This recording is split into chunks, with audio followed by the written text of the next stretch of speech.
हो चुका है। हमारे झारखंड प्रदेश कांग्रेस कमेटी के हमारे कार्यकारी अध्यक्ष आगमन हो चुका है। आम आदमी पार्टी के हमारे साथी और युवा गणेश सीटू जी और केंद्र के शीर्ष के नेताओं ने हजारीबाग में जयप्रकाश भाई पटेल जी को यहां उम्मीदवार के तौर पे भेजा। तब से आज तक हजारीबाग में बहुत सी बातों का हलचल हो रहा है और बहुत सारे बातें हमारे जो अन्य साथी और हमारे जो हम इलेक्ट्रॉनिक मीडिया के, प्रिंट मीडिया के जितने भी साथी यहाँ पे उपस्थित हुए हैं उनका हम हार्दिक स्वागत करते हैं। इंडिया अलायंस की क्या कमिटमेंट, क्या प्रतिबद्धता है। पूरे जिले के विभिन्न प्रखंडों के हमारे सम्मानित प्रखंड अध्यक्ष, प्रेस वार्ता हम लोगों की अब शुरू हो रही है। सभी दल के हमारे जितने भी प्रतिनिधि यहाँ पे पहुंचे हैं तो को रखने का मौका मिलेगा। ये प्रेस वार्ता आज आप लोगों के बीच में बहुत बड़ी लड़ाई है लोकतंत्र को बचाने की और तानाशाही के विरुद्ध में। जिस प्रकार से संवैधानिक संस्थाओं को एक एक करके कुचला जा रहा है, एक एक स्तंभ को ढहाया जा रहा है, जिस प्रकार से सत्ता के मद में चूर होकर के और अपने संख्या गणित पर के अहंकार में जिस तरह से पूरे देश जा रहा है, बड़े नेताओं को निशाना बनाया जा रहा है और आपातकाल में जिस प्रकार की परिस्थिति थी वह सतसैया के दोहरे अरुणावक के तीर देखन में छोटे लगे घाव करे कबूतर। मेरा ये कहना है कि मोदी जी को ये खबर पहुंचा देना चाहिए कि हजारीबाग में भारतीय जनता पार्टी हार गई है, इसलिए कि बाहरी रूप से जो अनीति है मोदी जी का उसका मुकाबला हम करेंगे, लेकिन आंतरिक तौर से बूथों पर की तैयारी हमारे यशवंत बाबू यहाँ मौजूद है, यहाँ से सांसद रहे हैं, तो हमारे कैंडिडेट को, इंडिया अलायंस को आंतरिक रूप से काफी मजबूती मिलेगी। मैं संक्षेप, सीधी लड़ाई का वक्त आ गया है, इसकी शव यात्रा निकालना चाहता हूं। चौथे स्तंभ माने जाते हैं। सभी प्रेस बंधुओं का हार्दिक अभिनंदन है, स्वागत है। साथ ही आज एक प्रेस वार्ता आदरणीय हमारे अभिभावक, भारत के हमारे गार्जियन यशवंत सिन्हा जी के आवास में आयोजित की गई है और इस प्रेस वार्ता में उपस्थित मुख्य रूप से आज के इस कार्यक्रम के एक मुख्य बिंदु के रूप में सभी लोग इनको देख रहे हैं। आदरणीय बड़े भाई जयप्रकाश भाई पटेल जी, साथ ही यहाँ उपस्थित सभी इंडिया गठबंधन के सम्मानित हमारे अतिथिगण, नेतागण, आप सबको हमारी ओर से हार्दिक अभिनंदन, नमस्कार, साथी जोहार आप सबको। आज जिस तरह से देश की पिक किया है, जो आज या वो शिक्षा का विषय हो या फिर यहाँ पे विस्थापितों का मामला हो या अन्य और कोई भी विषय, इस विषय को लेकर के यहाँ पर चुनाव लड़ा जाएगा। साथ ही साथ आज जात पात और धर्म के नाम पर, मस्जिद और मस्जिद के नाम पर लोगों को केवल बांटने और नफरत फैलाने का जो काम यहाँ की भाजपा की सरकार ने किया है, इस सरकार को उखाड़ फेंकने का एक संकल्प यहाँ पर बैठे सभी लोगों ने लेने का काम किया है। साथ ही साथ हम ये आश्वस्त करते हैं और ये विश्वास दिलाते हैं कि ये संसदीय क्षेत्र यहाँ पर गार्जियन ने सुशोभित कर चुके हैं और आने वाले कल में इंडिया गठबंधन के जयप्रकाश भाई पटेल भी इस पद को सुशोभित करेंगे। ये हम आप लोग को 2014 में किसी ने विरोध किया है, मोदी का तो जसवंत सिन्हा ने विरोध किया है। मैं बधाई दूंगा इन नेताओं को।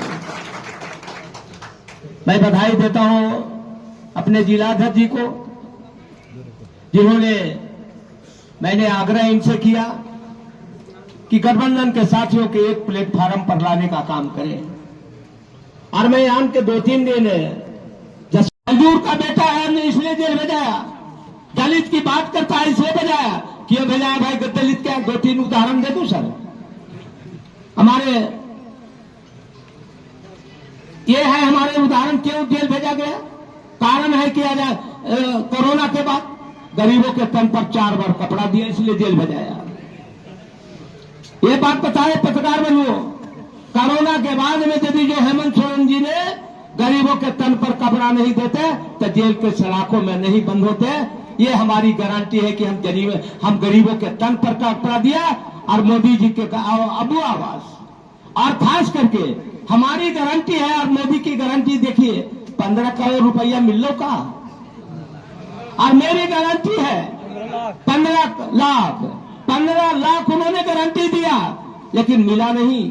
लेकिन मेरी गारंटी है कि हमने झारखंड में 65 लाख लोगों को 4 बार धोती साड़ी देने का काम किया। ये झारखंड में आज मुझे सौभाग्य है कि टेकलाल बाबू के साथ उनके बेटे के साथ भी आज खड़े हैं, इसलिए मैं इनको विशेष रूप से साधुवाद और धन्यवाद देता हूं। निश्चित रूप से बहुत सारे वक्ता यहाँ पर बैठे हैं, पूरे जिले से आए हुए सभी कांग्रेस पार्टी के प्रखंड अध्यक्ष यहाँ पर बैठे हुए हैं। आज प्रेस वार्ता है, बहुत ज्यादा बात ना बोलते हुए, चूंकि सभी वक्ताओं ने बारी बारी से अपनी बात को रखा और सभी लोगों ने इस चुनाव का किस रूप में देश की जनता और हजारीबाग की जनता देख रही है अपनी बात को रखा, कि जिस सोच के साथ जो आज किसान मजदूर का नारा और आम लोगों के बीच में आम आदमी बनकर देश के प्रधानमंत्री 2-2 बार बनने वाले, आज सबसे पहले हम लोग उनसे पूछना चाहते हैं, देश जानना चाहती है कि आपने प्रधानमंत्री किसान निधि तो जरूर दिया, लेकिन सच्चाई है कि आपके कार्यकाल में देश में सबसे ज्यादा किसानों ने आत्महत्या करने का काम किया। आपने पिछड़ों को सम्मान देने की बात जरूर कहा, लेकिन आज आप देखते हो कि जिस दिन राम मंदिर का उद्घाटन हो रहा था, हमारे देश के संविधान प्रमुख राष्ट्रपति महोदया महिला है, आदिवासी परिवार से आती है, लेकिन आज जब राम मंदिर का उद्घाटन का समय आया, देश के प्रमुख राष्ट्रपति महोदया को उसमें आमंत्रण नहीं दिया गया। तो ये सम्मान है इनके। और कल परसों एक फोटो आपने देखा होगा कि हमारे देश की राष्ट्रपति महोदया खड़ी है और देश का सेवक बोलने वाला व्यक्ति संविधान प्रमुख को खड़ा रखता है और अपने कुर्सी में बैठे रहता है। ये अपमान है यहाँ के लोगों को, आदिवासियों का अपमान है, मूलवासियों का अपमान है और हमारी महिला बहनों का अपमान है, जो कहता है कि 33% आरक्षण देंगे महिलाओं को सम्मान। तो आज आपको समझना होगा कि किस तरह से लोकतंत्र को, किस तरह से जो है डेमोक्रेसी को ऑटोक्रेसी में बदलने का जो षड्यंत्र चल रहा है। आज मुझे कहते हुए कहीं परहेज नहीं है कि अगर तीसरी बार अगर ये सत्ता में आते हैं तो देश से अगर चुनाव समाप्त हो जाए तो कोई बड़ा चीज नहीं होगा। इसलिए आज हम सबों को समझना होगा कि ये लड़ाई सिर्फ एक सांसद बनने भर का नहीं है। हमारा उम्र बहुत ज्यादा नहीं है, 41 साल की उम्र में 3 बार विधायक और 1 बार झारखंड सरकार का मंत्री बना। और मुझे याद है जब 2011 का उपचुनाव था तो अभिभावक जसवंत सिन्हा जी ने विष्णुगढ़ की धरती में सबसे पहले उन्होंने आवाज दिया था कि लाखों में एक टेकलाल बाबू थे, वो चले गए, उनको मैं सच्ची श्रद्धांजलि देता हूं। लेकिन आज भी एक प्रकाश है जिसको लाना है, वो जयप्रकाश है। इन्होंने नारा दिया था कि अमांडू का एक प्रकाश जयप्रकाश, इन्हीं का नारा था। तो इसलिए आज उन चीजों को जब मैं देखता हूं, आज इसलिए आप सबों से कहेंगे कि ये चुनाव राष्ट्रीय स्तर का तो है ही, लेकिन ये चुनाव हजारीबाग बचाने का भी है। ये चुनाव हजारीबाग बचाने का भी है। और ये हजारीबाग बचाने का क्या क्या फॉर्मूला है और हजारीबाग बचाने के पीछे क्या क्या नारे हैं, मैं अपने से नहीं कहूंगा। लोग कहेंगे हजारीबाग की जनता कहेगी। उसे कहूंगा कि आज का जो समय है, आज का जो समय है, हम सबों को समझना होगा कि इतना बड़ा जो विपक्षी एकता एक साथ खड़ा है, पहले के चुनाव और अभी के चुनाव, ये बहुत दूसरे रूप में मिलेगा। और हजारीबाग में जयप्रकाश भाई पटेल अभी तक ना नगर भ्रमण किया है, ना कोई क्षेत्र भ्रमण किया है, लेकिन जो परिदृश्य उभर कर सामने आया है कि हजारीबाग में इस बार कुछ अलग होगा, इस बार कुछ अलग होगा। मुझे लगता है कि 1971 और 84 के बाद इस बार यहाँ के लोगों ने हाथ अपना चून लिया है और यह समय 4 जून को बताएगा। इसलिए इस कार्यक्रम में हमारे दोनों जिला अध्यक्ष भी, हमारे मुन्ना पासवान जी जो रामगढ़ के, वो भी बैठे हुए अध्यक्षता कर रहे, हमारे जिला अध्यक्ष शैलेंद्र यादव जी है।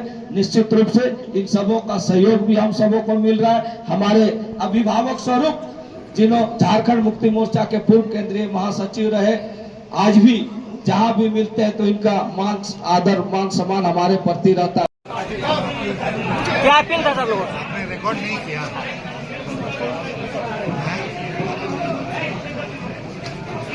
मुख्य रूप से मैंने आज के प्रेस वार्ता में एक बात कही है और वे कही है कि देश के को बचाने के साथ साथ हमें हजारीबाग को भी बचाना है, क्योंकि अगर हजारीबाग इस चुनाव में गलत हाथों में चला जाता है तो हजारीबाग के लोगों का और हजारीबाग लोकसभा क्षेत्र का बहुत नुकसान होगा।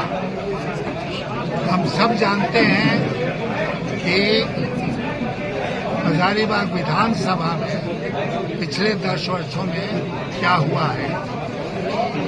ऐसे बिल्कुल खुले रूप से नाजायज तरीके से पैसा बनाने का काम किया गया है, वही रिपीट होगा पूरे लोकसभा क्षेत्र में और उसको हमें रोकना है।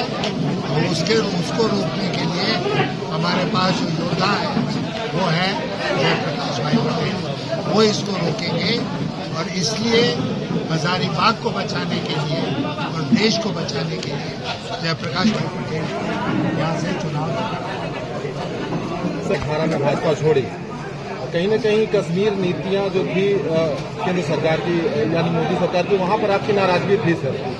तो आपने कई बार उसके लिए पत्र भी लिखा, प्रधानमंत्री मोदी जी से मिलना भी चाहते थे, तो शायद उस वक्त आपको वक्त नहीं मिला, तो वो आई उस वजह से भी बढ़ती गई कि आप बड़े सीजन पॉलिटिशियन थे, आडवाणी जी के साथ वाले थे, तो वहाँ ये सारी खाई बढ़ती चली गई सर। वो भी एक कारण था, क्योंकि मैंने महसूस किया कि वर्तमान प्रधानमंत्री जी मोदी जी को देश की समस्याओं को, चाहे उसमें कश्मीर की समस्या हो या कहीं और की समस्या हो, उसको सुलझाने में उनकी कोई रुचि नहीं थी।